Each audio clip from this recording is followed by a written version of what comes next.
Good morning, students. Welcome back to another session of this current affairs. Today, we are going to discuss another very important topic, that is Pahalgam attack. Okay. Um, Unfortunately, there is an attack by the terrorists. Most probably, or it is believed that the terrorists have come from cross border, means out of the border, and they have created this mayhem. And along with that, the response of India after this attack. Okay, India has taken several measures. In that, the most important one is Indus Water Treaty and its suspension. Okay, so in this class today we will discuss these two aspects. Okay, so unfortunately this attack has happened. See where it is located, Pahalgam. If you briefly see this as Jammu and Kashmir, it is somewhere located here. We can say in central part of Jammu and Kashmir. Of course, this is the Kashmir division, and below that you will see Jammu region. You know very well, Jammu Kashmir is divided into several, sub-regions. There is Baltistan, there is Gilgit region, then there is Kashmir, then there is Jammu, then you have Kargil, then you have Leh Ladakh. Okay, like this, Jammu and Kashmir is divided into several regions. So you know very well the Kashmir Valley within the entire Jammu and Kashmir. Of course, now it is a union territory, Jammu and Kashmir, and Ladakh and Kargil, they have been made a single union territory, and Jammu and Kashmir has been, or Ladakh region has been separated from that through the 2019 abrogation of Article 370 also we have seen, and subsequently this change in the Jammu and Kashmir has been done. Okay, so now we will come to the present discussion. In the Jammu and Kashmir, you have to know where Pahalgam is located. So Pahalgam is, you can say, in almost in central part of Kashmir. Okay, Jammu and Kashmir, it is located, this region. Okay, right. What is the significance of Pahalgam? You see, of late it is developing as a good tourist destination. Okay, many tourists are visiting. After the abrogation of Article 370, okay, then strict measures by Government of India taking on violence or on terrorists, it is said that the tourist activity has increased or improved, and the local people in Jammu and Kashmir are now they are getting their livelihood. Okay, you see, for people of Jammu and Kashmir, tourism is one of the important income sources. Okay, you know very well, it is considered as a paradise on earth. Jammu and Kashmir is considered as paradise on earth, which is a very beautiful place. And unfortunately, because of the violence or terrorist activities or separatist activities, the tourism has been impacted for over three and a half decades. Since the 1990s onwards, tourism has adversely been impacted. After the abrogation of articles, some people are saying there is lot of improvement in the tourism. Many tourists are visiting, and the tourist activities are picking up. Okay, so that is why they have targeted tourists. Okay, the terrorists have targeted tourists. That is one reason. Okay, and one more important thing about Pahalgam is, before going into the detailed discussion, it is considered as, okay, mini Switzerland. Okay, or it is considered as Switzerland of India. It is known for its natural beauty, and it is known for its meadows. Okay, meadows are grasslands. Okay, and the particular grassland that is located in Pahalgam is said to be, the name of the grassland is Baisawal. Okay, this is the grassland where the tourists have gone for trekking. Okay, and one more thing is, the significant aspect of Pahalgam is, the Pahalgam is on the route or en route or in the route of Kailas Yatra or Kailas Mansarovar Yatra or Amarnath Yatra also, you can say. Pahalgam is located in that road. That is why also security wise it becomes very important. Okay, so which is an unfortunate situation. This would not have happened, or this should not have happened. Okay, but unfortunately the incident has happened.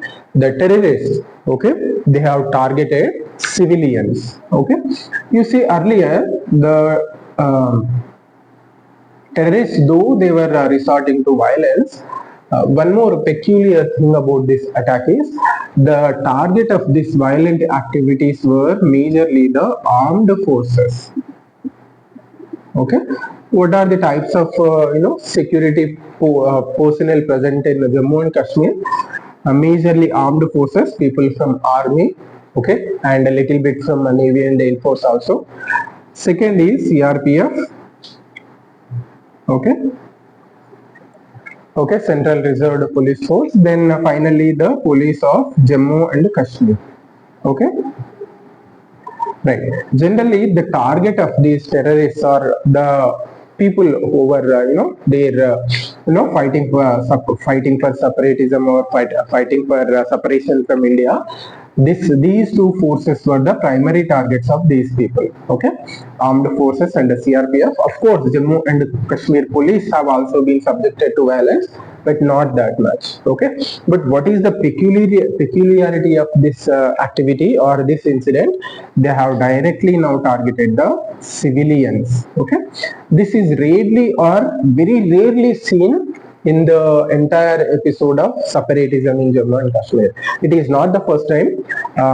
Few times in the history also, or in the three and a half decades of this violent history of Jammu and Kashmir, sometimes the civilians have been targeted, especially the Yatris, Amarnath Yatra, who are Yatris who are going for Amarnath Yatra. I think in 2023 also they have been targeted.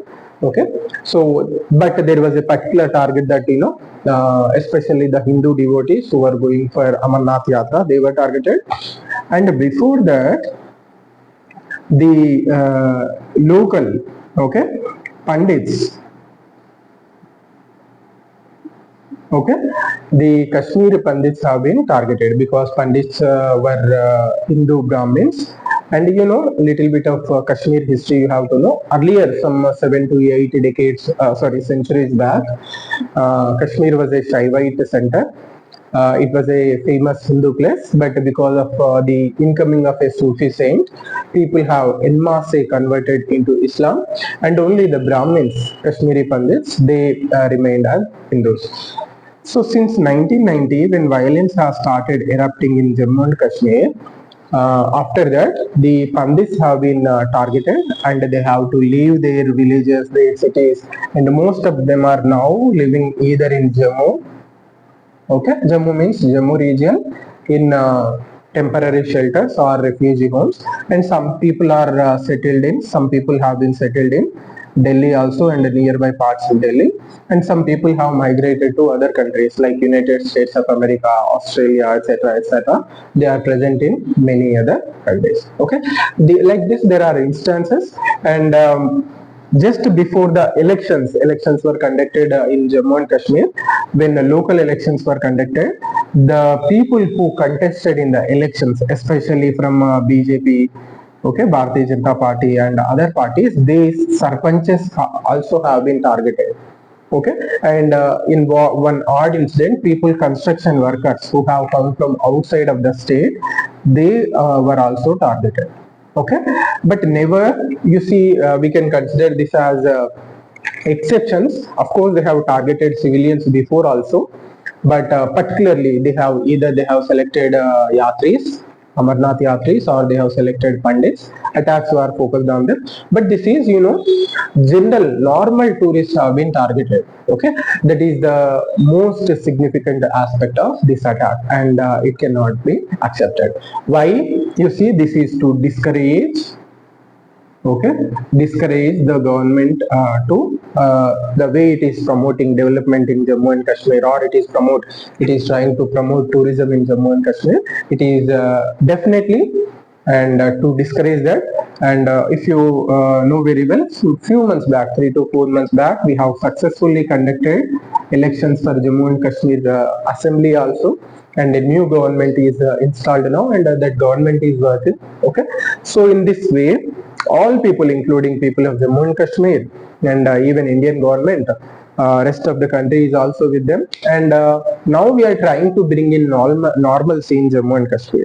So to challenge that, to disrupt the process, this the terrorists who have been trained and motivated by the neighboring country, they have resorted to this attack. Okay, so this is what you have to know. Apart from this, there are some security related questions have been raised, that like that why any security personnel are not present there. Okay, then actually before these tourists have been taken to that meadows, okay, Bisawal meadows, no police permission has been taken or sort like that. Many things are coming out, and why no, at least Jammu police from Jammu and Kashmir are also not present, like that. And that region, it is being said that the region is, there is no motorable road or no vehicles are allowed. You can only reach to that place by either by trekking, means either by walking, or by ponies, means you have to use a horse. Okay, but still people are questioning, some defense personnel are questioning that, retired army people are questioning that the place Pahalgam falls in the route of Amarnath. So why you did not keep any security personnel there? That was the question raised. So in this way, some questions are being raised, but still, whatever the incident that has happened, it is very unfortunate. People, or the people who have resorted to this activity, they should not have done like this. Okay, which is an unfortunate situation. Why you are targeting civilians? It is being said that they have also particularly targeted people belonging to a particular religion. Okay, all these things are there, but still you could not, or the people could not have targeted civilians, because they are unarmed. You are attacking unarmed people, innocent civilians, who weapons. That is not at all acceptable. Okay, this is what happened, and why it has been done, I have explained. Okay, from 2019 onwards, there are series of events that have taken place in Jammu and Kashmir. Okay, 2019, first we have abrogated Article 370. Why we have abrogated Article 370? Because it was becoming a hurdle in integration of Jammu and Kashmir and development of Jammu and Kashmir. People, okay, some people are there, or some politicians are there or were there in Jammu and Kashmir. They were taking advantage of this Article 370 and creating, in youth of Jammu and Kashmir, they were creating restlessness, they were preaching separatism, etc., etc. Because of that reason, we have abrogated Article 370, and our neighboring country, Pakistan, also thoroughly used and misused this article to create disturbances in the state of Jammu and Kashmir. So that is why we have abrogated Article 370. Along with that, we have removed Article 35A also, which was giving powers to the Assembly of Jammu and Kashmir, or the government of Jammu and Kashmir, to declare who are the native to Jammu and Kashmir and who are outsiders, to decide who are the residents of Jammu and Kashmir and who are not the residents of Jammu and Kashmir, like that. This was also becoming in integration of Jammu and Kashmir into India. That is why we have abrogated Article 370. Okay, since then it is said that the stone pelting activities have come down and peace was prevailing in Jammu and Kashmir. Okay, first local elections have been conducted. Then stay recently we have conducted elections to assembly also, and elections were peaceful, and the voting percentage was very high than the normal periods. Like voting percentage was more than 40%, which you will rarely see in Jammu and Kashmir especially. And you have effectively separated the Ladakh region, okay, which is dominated, or the Buddhists are dominant population there, and you have made it a separate union territory, and of course it is now dealing with its own aspects, and now at least the region is now separated from the disturbances that are taking place in Jammu and Kashmir, so that we can focus on the developmental activities in this region. Okay, so that is what you have to know about the Pahalgam attack. Okay. Then now we will come to the other aspect of this issue, that the series of decisions taken by the Indian government to address or in response to this terrorist attack. Okay, and one more thing you have to remember, one splinter group that has links to LET, Lashkar-e-Toiba, actually that has claimed responsibility for this act.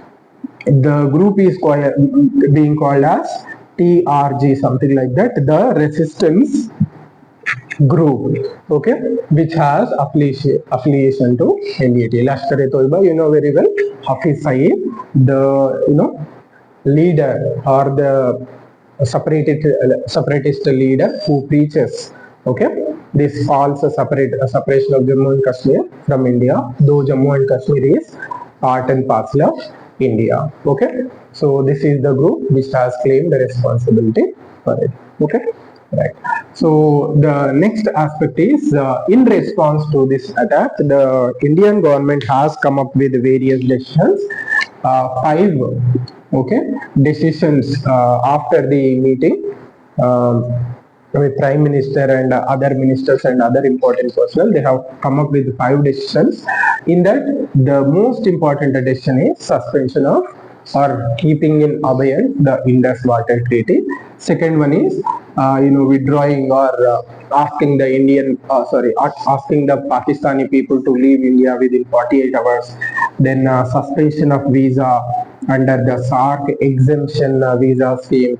Then asking Pakistani diplomats who are there in the Pakistani High Commission to leave, means security personnel involved in advising the other people, people who already served in Army, Navy and Air Force, etc. Government has asked them to leave.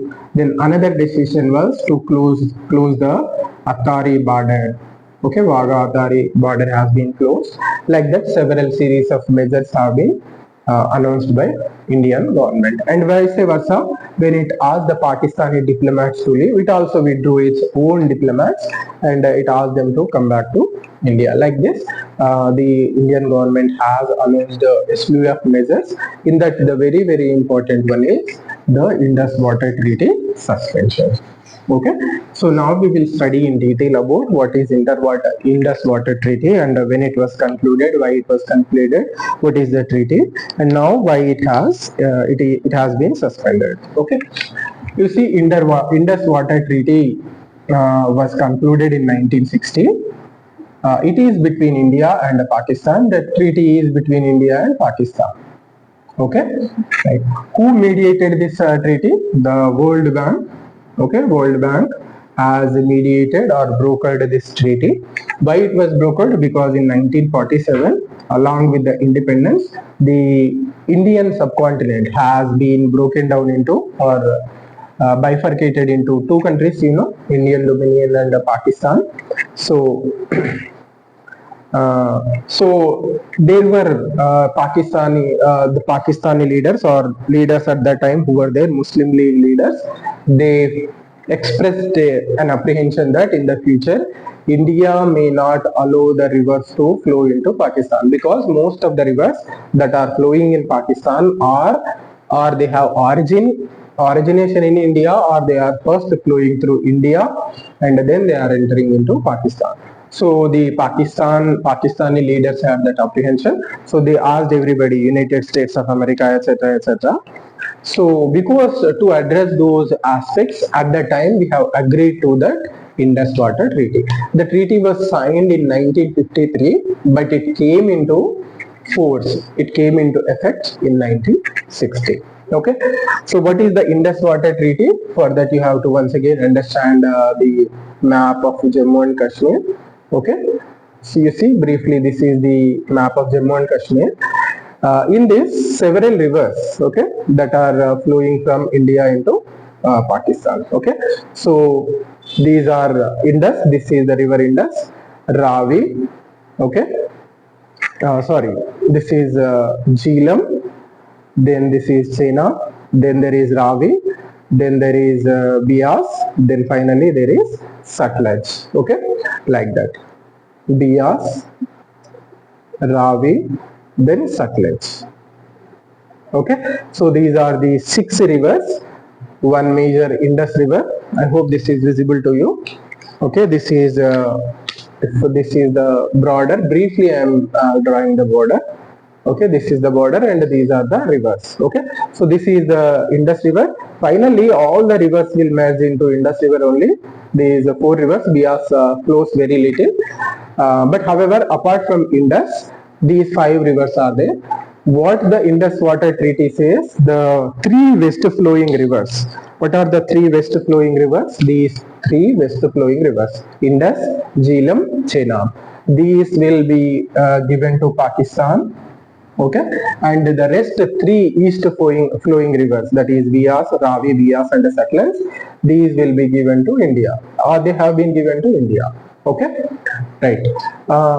If you see, this is a kind of strange treaty.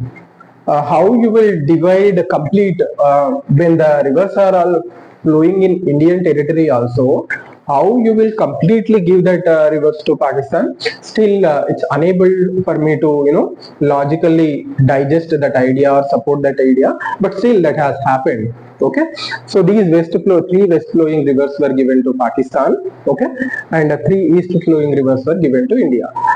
You see, practically, India does not have any right on these rivers, which is a strange thing. Why it is a strange thing? Let me tell you.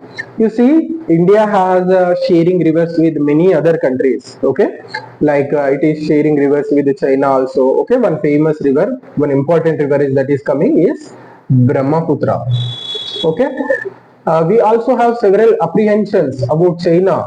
It is diverting the river waters in Brahmaputra. It is building many dams. Okay, people are saying that in the future India may not get or receive water in Brahmaputra. Our flow of water will be severely disturbed because of the dam building activity of China. But still, China did not conclude any agreement with India.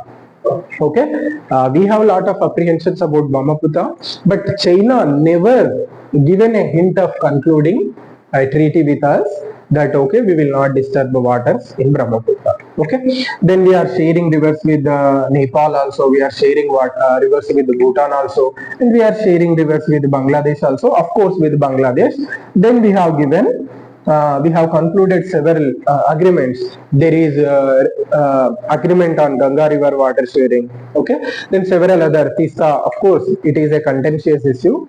On Tista, we did not conclude an agreement yet, but still talks are going on about Tista, concluding an agreement on Tista. Okay, so India is a very, I would say, very generous country.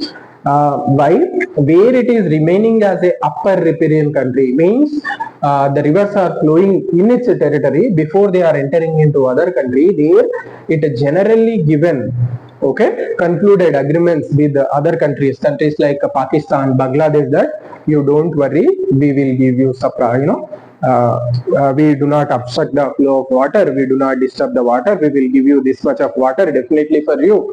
Like that, it has given several agreements. But at the same time, you see, China is also upper riparian country. When in relation to our country, did China give any such or concluded any such agreements with us? No. Then why we have concluded? It is known to the diplomats or the people who were there in the power at that time. Okay, it is a goodwill. You are concluding, you are assuring the people that we are not disturbing, which will go a long way in having good diplomatic relations with the neighboring countries. But only question is why you did not force China to conclude same type of agreement with you. This is $1 million question. Okay, on the other side, you have agreed, you have concluded where you are an upper riparian state, upper riparian country, where you have advantage, there you have foregone your advantage and you have concluded agreement. There is China, which is in advantageous position. Why it is not concluding similar type of agreement with us? This is the $1 million question. Okay, right.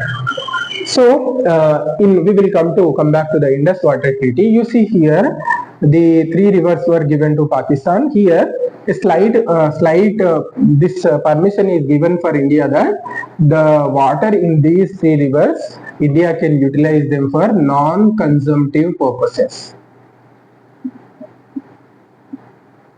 Non-consumptive purposes means we should not utilize the water, okay, but we can use it as it is flowing, we can utilize. So what you can do here, you can build a run of the river, okay, power project, and you can use the flow of water to generate electricity. That is what you can do.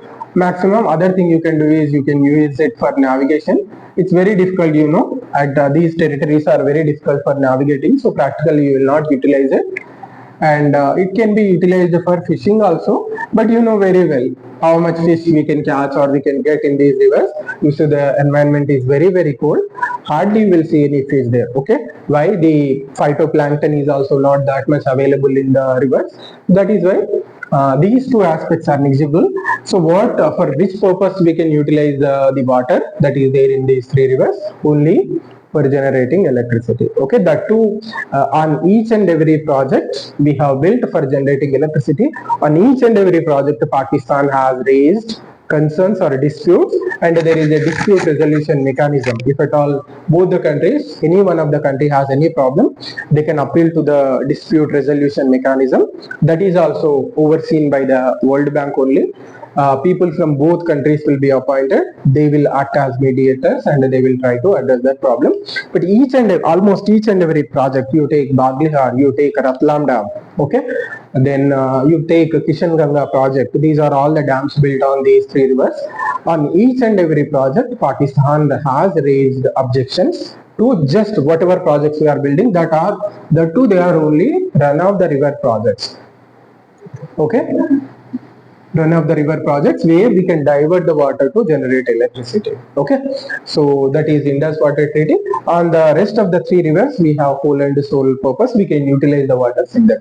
But you see in these two rivers, they said that only 20% of the water India can utilize for consumptive purposes.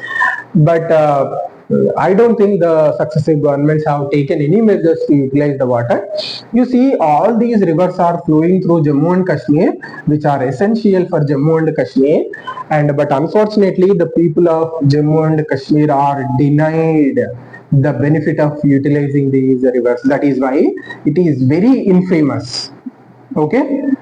The Indus Water Treaty is very infamous in the state of Jammu and Kashmir or Union Territory of Jammu and Kashmir. From the beginning, people of Jammu and Kashmir were objecting to this Indus Water Treaty. Why? They were unable to, because of that treaty, they were unable to utilize the water, which is an important source for any people, any civilization you take.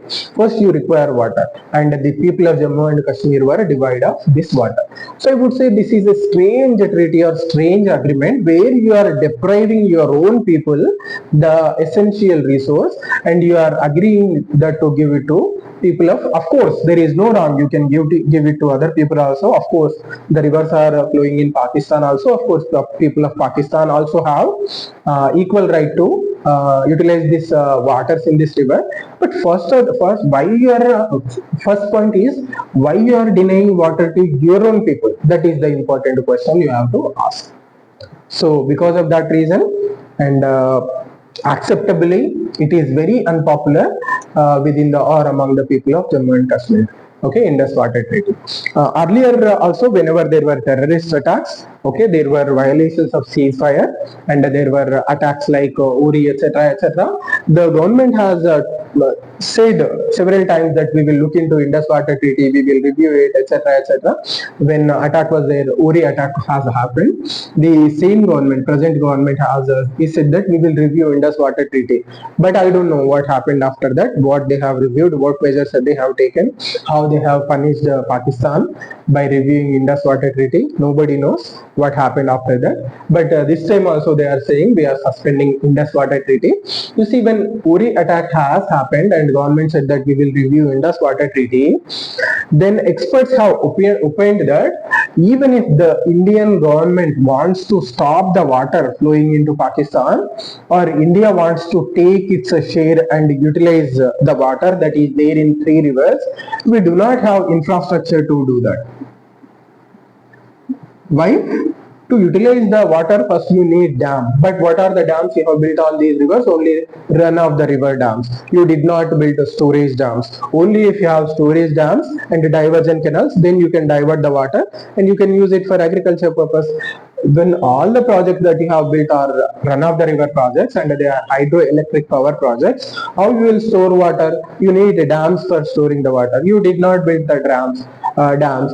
So only for the I feel that only for the sake of saying, a government at that time said that okay, we will stop water, we will punish Pakistan by stopping the water. But do you actually have the required infrastructure in the form of dams to store water and utilize the water for the benefit of Jammu and Kashmir? No, we do not have any infrastructure. Okay, so what you first require, you need medium term and long term investment, and you have to build infrastructure, develop infrastructure on these rivers. You have to build dams, then store water, then utilize the water.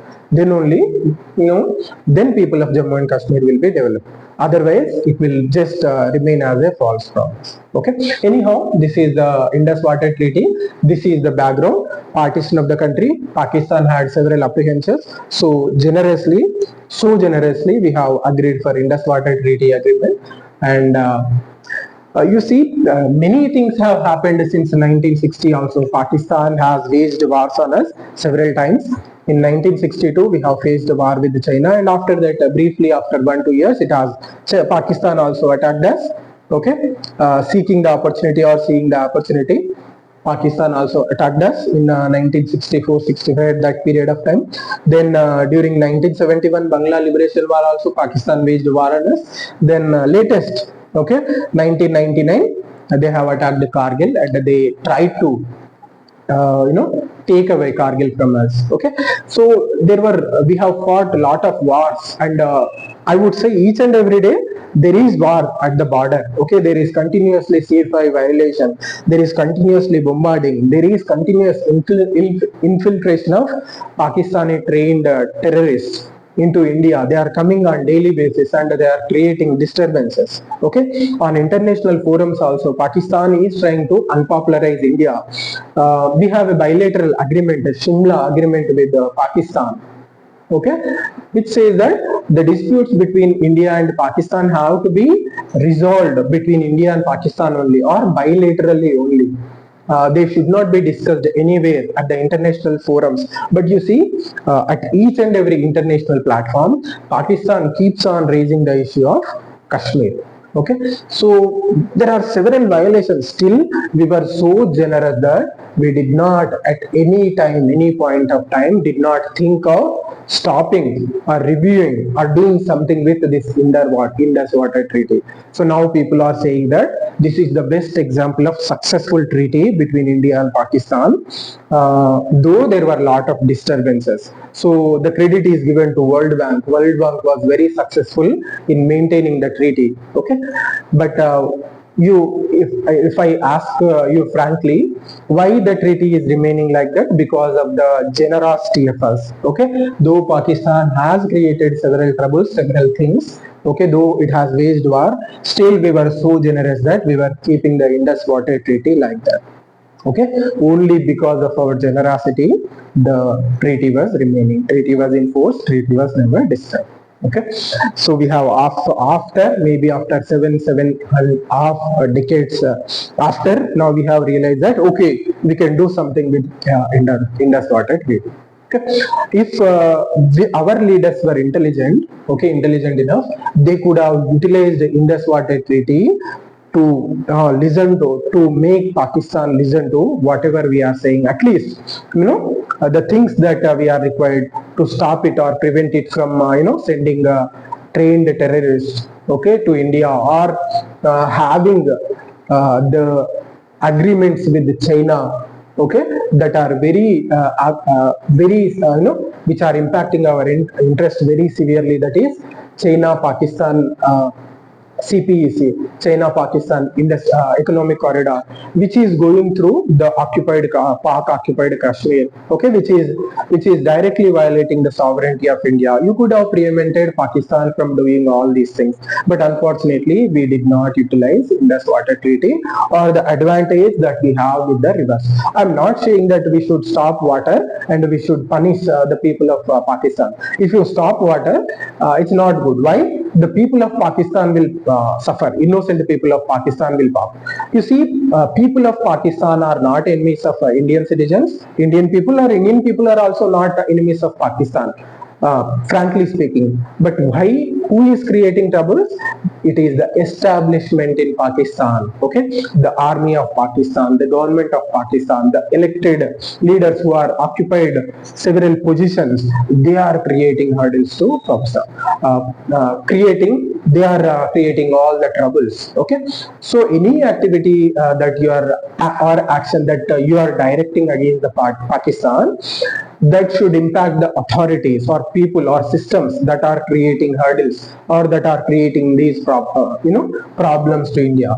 It is not directly, it shall not be impacting the people of Pakistan, okay. Of course, what people of Pakistan will do, whatever the government says, they have to listen, okay, they have to support their government. That is what they are doing. But whatever the activity or action you are taking, it should not affect the people of Pakistan. Towards whom they should be directed? They should be directed towards these entities, Pakistani ISI, okay, inter-service intelligence, which actually trains these terrorists and sends them to create disturbances in Jammu and Kashmir, etc., etc. Okay, right. So what my opinion is, if you ask me probably, you see, first thing is, first you have to utilize this, first we have to disband this mindless treaty of mindless Indus Water Treaty. You should allow the people of Jammu and Kashmir, or we have to build infrastructure and utilize the water that is required for growth and development of people in Jammu and Kashmir, and the rest of the water, of course, the rivers are flowing in Pakistan. People of Pakistan also require water. Okay, so you have to release the water for them also, so that they can do agriculture, they have water for drinking purposes, etc., etc. But this wholesale giving 3 rivers to Pakistan and giving rest of the rivers to India, this is not scientific, this is not logical. First you have to disband that, and from each and every river you have to utilize the substantial or required amount of water, then rest of the water you give it to Pakistan. Okay, then you can use the rivers as a diplomatic tool in your hands. Okay, you say to Pakistan, if you do any activity that is hurting our sovereignty, that is hurting our people, we are going to take actions because of which you will suffer. Okay, that is why you don't do such type of activities. Okay, so we can utilize these this upper hand that we have with the rivers to make Pakistan to listen to our good advice. That is the advantage with the Indus Water Treaty that which you have lost. Now we can say we have little bit, we are trying to bring it into our control. Okay, anyhow, this is the Indus Water Treaty, the treaty which came into force in 1960, and now because of the Pahalgam attack, now the Indian government has taken a decision that the treaty is being suspended. Okay, right. This is what you had to know about the Pahalgam attack and the Indus Water Treaty. Okay, you see, as an aspirant who are preparing for the competitive exams, your understanding shall go much more beyond this, and you have to understand about actually why the Jammu and Kashmir has become a problem. Why violence is there in Jammu and Kashmir, why separatism is there, who is responsible for it, why Pakistan is utilizing Jammu and Kashmir as a tool or a pawn, in the process of creating problems to India. What is the problem with Pak occupied Kashmir? Actually, you see, the terrorists, most of the terrorists are people who are trained and sent to India to create disturbances. They are the people from Pak occupied Kashmir. You will not find other people in Pakistan, or they are not coming from Gilgit or Baltistan, they are not coming from Baluchistan, they are not coming from Punjab also. Only the people are who are trained as terrorists and sent back to India to create disturbances are the people who are residing in Pak occupied Kashmir. You see, they are brainwashed, they are radicalized, and then they are being sent to create disturbance in India. Okay, if we could not have lost that part of Kashmir to Pakistan, now this problem of cross-border terrorism may not have been there. Why?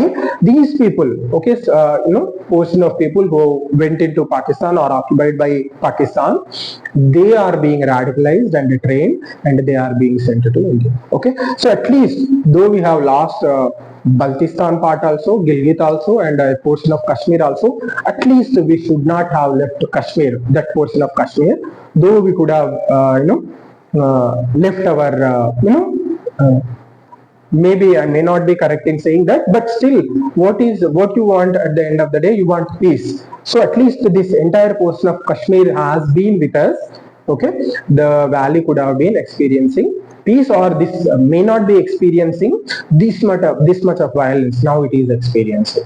Okay, so about those aspects, what are the regions that are illegally occupied by Kashmir and still are there under their control, and what is the problem with the Siachen glacier, what is Pahalgam Valley, what is what is the land that is territory occupied by China. We will discuss about LOC, line of control, and line of actual control, and we will focus on all the problems that are there between India and Pakistan, the Sarkrik dispute, the Siachen glacier dispute, and this entire thing of LOC, line of control, and illegal occupation of Jammu and Kashmir, okay, portion of Kashmir Valley, and Gilgit and Baltistan by Pakistan. Okay, all these things maybe in another class we will discuss them. Okay, so this is it for today, and see you next time. Until then, you have a